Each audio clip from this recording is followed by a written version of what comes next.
بسم الله الرحمن الرحيم. ويسألونك عن ذي القرنين قل سأتلو عليكم منه ذكرا إنا مكنا له في الأرض وآتيناه من كل شيء سببا فأتبع سببا حتى إذا بلغ مغرب الشمس وجدها تغرب في عين حمئة ووجد عنده قوما قلنا يا ذا القرنين إما أن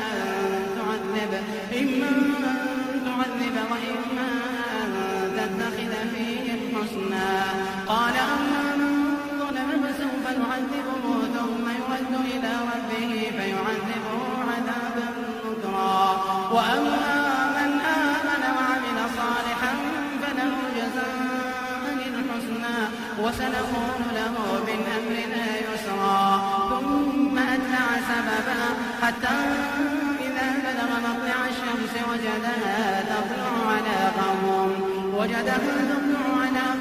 لم نجعل لهم من دونها سترا كذلك وقد أحطنا بما لديه خبرا ثم أتبع سببا حتى إذا بلغ بين السدين وجد من دونهما قوما لا يكادون يفقهون قولا قالوا يا ذا القرنين إن يأجوج ومأجوج مفسدون في الأرض فهل نجعل لك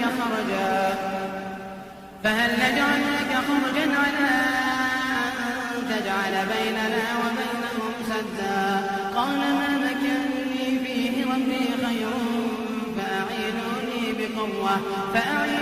بقوة أجعل بينكم وبينهم ردما آتوني زبر الحديد حتى إذا ساوى بين الصدفين قال انفخوا حتى إذا جعله نارا قال آتوني أفرغ عليه قطرا فما استطاعوا أن يظهروا وما استطاعوا له نقبا قال هذا رحمة من ربي فإذا جاء وعد ربي جعله دكاء وكان وعد ربي حقا.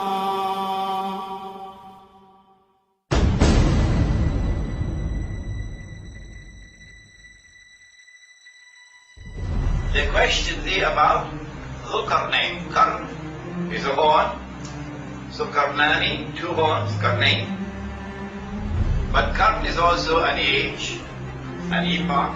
And that's why he's called Zulkarnain, because he lived 2 centuries.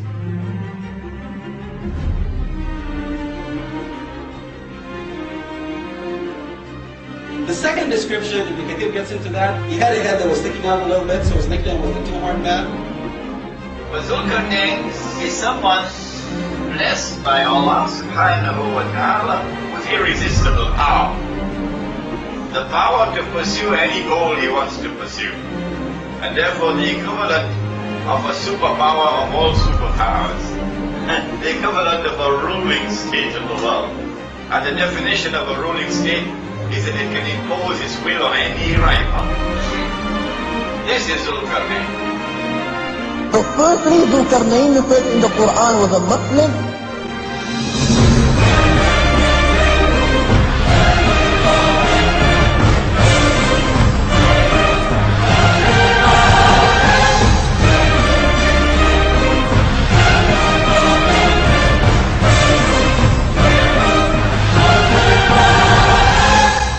Secondly, Zulkarnain was an Arab, and he has been mentioned a lot in their poetry.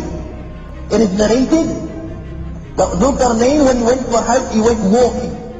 When Sayyidina Ibrahim alayhi salam heard that Zulkarnain was coming for Hajj, Sayyidina Ibrahim alayhi salam went to greet Zulkarnain.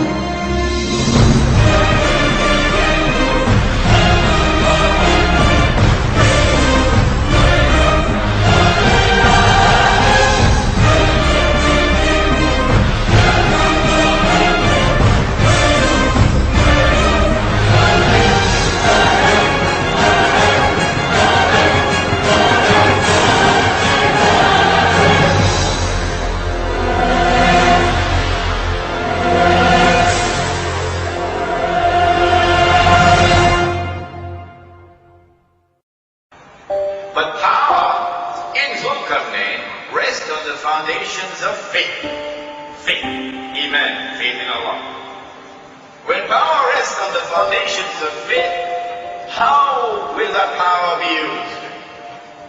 The Quran describes now his first trip in the direction of the setting of the sun.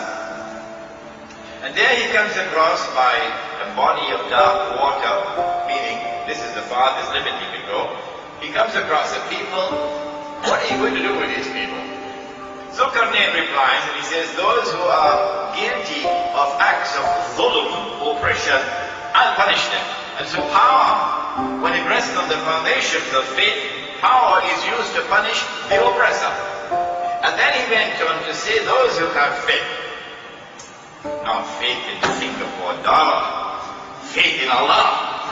Those who have faith and who are righteous in their conduct, we will treat them nicely. They will be rewarded.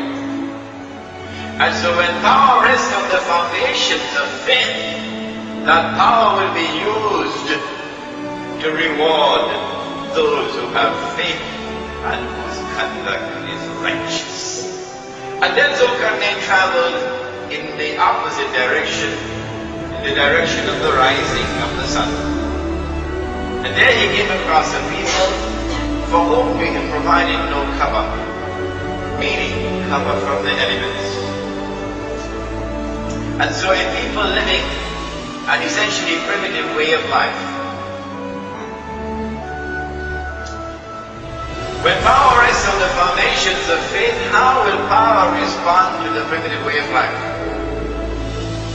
To respect the primitive way of life and to allow these people to continue their indigenous way of life, preserved with integrity. Zulkarnain now travels in a third direction. And there he comes across a pass between two mountain ranges.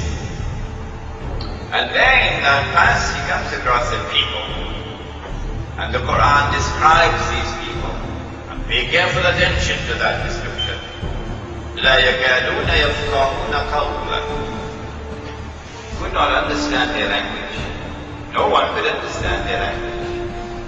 Why could no one understand their language? Simple. Because these people had never interacted with the rest of mankind. There was never any trade, so you have to travel to learn languages to trade. They had never walked on the stage of history like the Chinese civilization, like the Egyptian civilization, like ancient Babylon, like Africa, like Mexico. No. These are people who live essentially like wild tribes. And so they are unknown in history. No one knows their language.